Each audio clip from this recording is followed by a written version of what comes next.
穌，捨身十架，主你為我犧牲，誠然擔起我的憂患，背負我的痛苦。各位弟兄姊妹平安，今日就到1分鐘無用嘅時間。如果你留意超級市場呢幾個月嘅擺設，就會留意到復活蛋咧放喺一個好當眼嘅之處，提醒復活節就快嚟到。預早購買復活蛋作為禮物送俾別人嘅咧，其實咧就係西方嘅傳統嚟嘅，可以講話係節日裏邊嘅最佳禮物。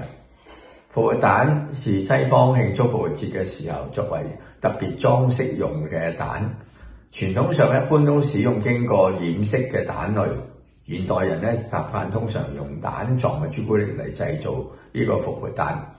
成人一般咧事先買咗已經復活蛋之後就收好佢，然後咧叫啲小朋友咧去自己去揾。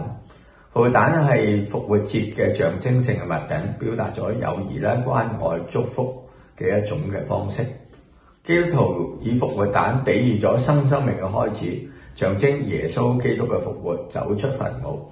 用蛋來象徵生命嘅復活咧，在耶穌降生之前已經好流行噶啦。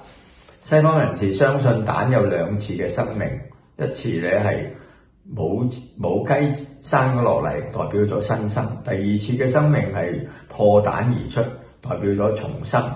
重生亦象徵咗復活。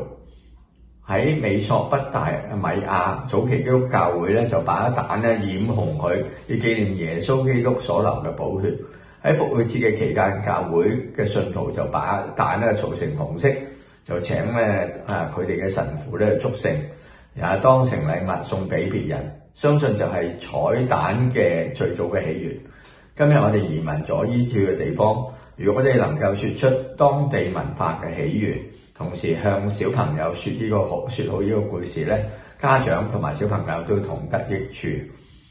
盼望你都能夠預備一個小朋友喜歡嘅朱古力蛋，咁就真係皆大歡喜啦！